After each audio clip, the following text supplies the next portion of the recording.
Halo semuanya, selamat datang di channel Donghua TV. Ini adalah rangkuman Donghua A Portrait of Jianghu di part ke-6-nya. Wuchang bersaudara yang kini sedang mengawasi Xingyun dan Lin Xuan ternyata didatangi oleh Xifan yang ingin mengulik informasi dari mereka. Namun, karena Wuchang bersaudara tak mau memberitahukannya, mereka akhirnya saling bertarung. Xifan yang hanya seorang diri dengan mudahnya melawan Wuchang bersaudara. Lalu, Xifan menanyai mereka tentang tujuan dari Xingyun. Menurut Wuchang bersaudara, Xingyun pasti kembali ke kota Yuzhou untuk memastikan keadaan dari gurunya. Selain dari itu, mereka tak tahu lagi informasi dari Xingyun dan Lin Xuan. Sementara itu, Xingyun dan Lin Xuan dihadang oleh Xuer, yang mana Xuer memberitahu mereka sebaiknya Xingyun tidak kembali kepada gurunya, karena Xingyun akan terkena jebakan musuhnya, serta membuat para musuhnya itu mengetahui keberadaan Yang Susi. Xingyun mempertanyakan dari mana Xuer bisa mengetahui kalau ia sedang dijebak. Xuer mengatakan ia tahu karena ia berasal dari balai Huayin. Mendengar perkataan Xuer membuat Lin Xuan marah dan langsung menyerangnya. Sebab Xuer berasal dari sekte pembunuh bayaran.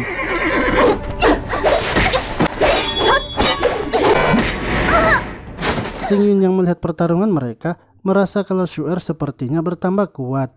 Ia juga memprediksi kalau adiknya pasti akan kalah. Ia akhirnya menghentikan pertarungan mereka.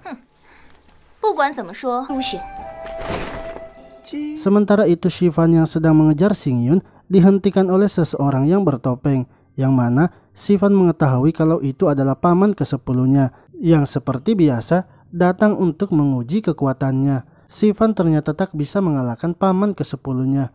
Bahkan Xifan yang terus berusaha menyerang tetap tak bisa membuat ia mengalahkannya. Hingga paman ke-10 Xingyun berhasil menangkapnya dan membuat Xifan tak bisa bergerak lagi.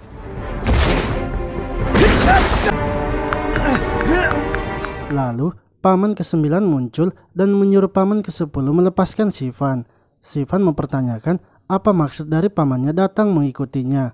Paman ke-9 mengatakan bahwa ia ingin menawarkan kerjasama kepada Xifan karena ia tahu Xifan sedang menjalankan misi yang diberikan oleh ayahnya. Namun, menurut Xifan, setiap orang di aula Tongwen pasti memiliki tujuannya masing-masing dan pamannya pastinya juga memiliki tujuan untuk membantunya.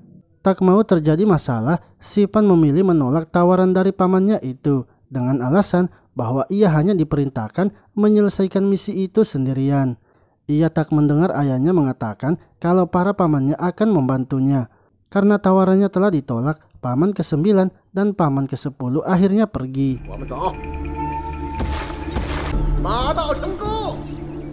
Di sisi lain, Xuer pergi ke suatu tempat yang mana setelah ia menunjukkan lencana dari sang ratu, orang-orang di tempat itu langsung tunduk kepadanya. Xuer mengatakan bahwa ia akan merebut pedang Dragon Spearing dan mereka semua harus membantunya. Cerita pun flashback saat Yang Susi masih muda dan menjadi pasukan elit kekaisaran. Ketika sedang berlatih, ia didatangi oleh Yuji dan pria bertopeng, di mana pria bertopeng itu ternyata adalah ketua dari pasukan elit kekaisaran. Ia mengatakan bahwa mulai sekarang pasukan elit kekaisaran akan dibubarkan. Pedang Dragon Spearing yang ada padanya akan ia serahkan kepada mereka berdua. Yang Susi dan Yuji harus segera pergi dari kota serta merubah identitas mereka. Bila waktunya telah tiba, ia akan pergi menemui mereka berdua.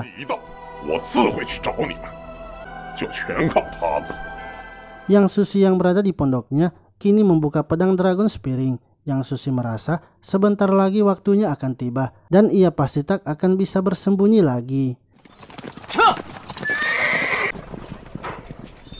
Sementara itu, Xingyun dan Lin Xuan yang telah sampai di kota Yuzhou ternyata sedang diikuti oleh para raja neraka.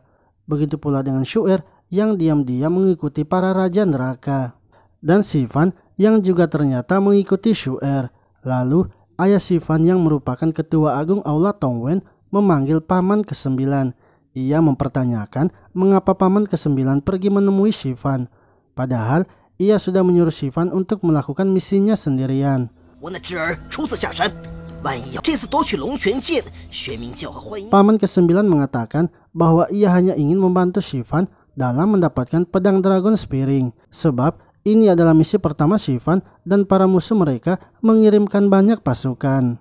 Namun apa yang paman ke-9 katakan membuat Ketua Agung marah karena ia merasa paman ke-9 meragukan keputusannya. Paman ke-9 akhirnya meminta maaf dan tidak bermaksud melawan Ketua Agung. Sementara itu Xingyun dan Lin Xuan yang telah berada di pondok sangat terkejut karena melihat pondok gurunya yang telah terbakar. Mereka berdua sangat khawatir atas keselamatan guru yang suci. Akan tetapi tiba-tiba para Raja Neraka beserta Wuchang bersaudara ternyata telah berada di belakang mereka. Xingyun merasa bahwa pasti mereka lah yang telah membakar pondok gurunya. Ia ingin agar para Raja Neraka segera memberitahukan di mana gurunya berada. Namun para Raja Neraka ternyata tidak mengetahui keberadaan Yang Suci. Mereka malah menanyakan balik di mana keberadaan Yang Suci dan pedang Dragon Spearing. Hingga Raja Neraka keempat akhirnya turun tangan melawan Xingyun.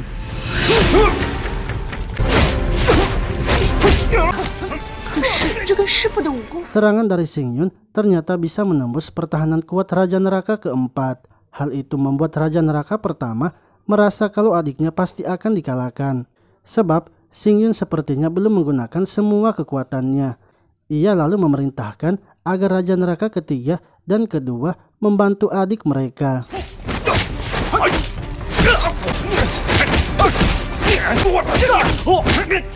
Walau diserang oleh 3 Raja Neraka, Xingyun bisa melawan mereka. Hal itu membuat Wuchang bersaudara merasa kalau Xingyun sudah meremehkan mereka sebelumnya. Karena ketika mereka bertarung, Xingyun tidak mengeluarkan seluruh kemampuannya. Begitu pula dengan Raja Neraka pertama yang merasa kalau Xingyun sangat hebat, padahal ia masih berusia muda.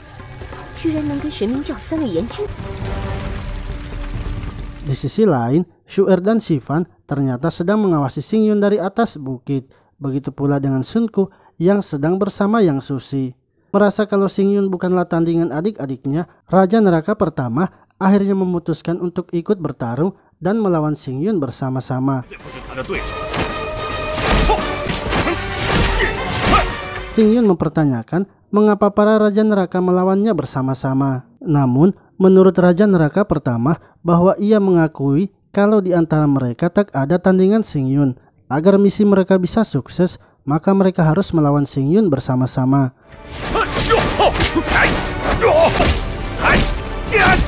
Xingyun kini tak bisa berkutik melawan keempat Raja Neraka sekaligus. Ia bahkan telah babak belur dan terluka.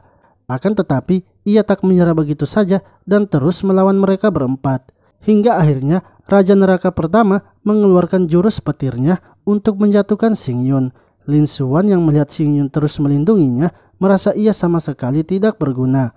Ketika Raja Neraka pertama akan menyerang Xingyun untuk melindunginya, Lin Xuan merelakan dirinya terkena serangan dari Raja Neraka pertama. Setelah terkena serangan itu, Lin Xuan kini telah tewas. Hal itu membuat Xingyun sangat marah kepada Raja Neraka. Teriakan yang dikeluarkan oleh Xingyun serta tatapan matanya membuat Raja Neraka pertama mengingat Sang Kaisar, yang mana merekalah yang telah membunuh Sang Kaisar. Dan saat itu, Sang Kaisar mengeluarkan teriakan serta tatapan yang sama seperti Xingyun. Raja Neraka pertama sangat terkejut karena Xingyun dan Sang Kaisar sangatlah mirip. Lalu, Yang Suci yang melihat muridnya sedang terpojok ingin turun membantunya. Namun, Sun Ku menahannya sebab ketua mereka mengatakan agar Yang Suci tidak boleh ikut campur. Sementara Xingyun kini amarahnya tak bisa terbendung lagi. Mereka telah membunuh adik seperguruannya. Untuk itu, ia tak akan membiarkan mereka pergi dari tempat itu sebelum ia menghabisi mereka semua.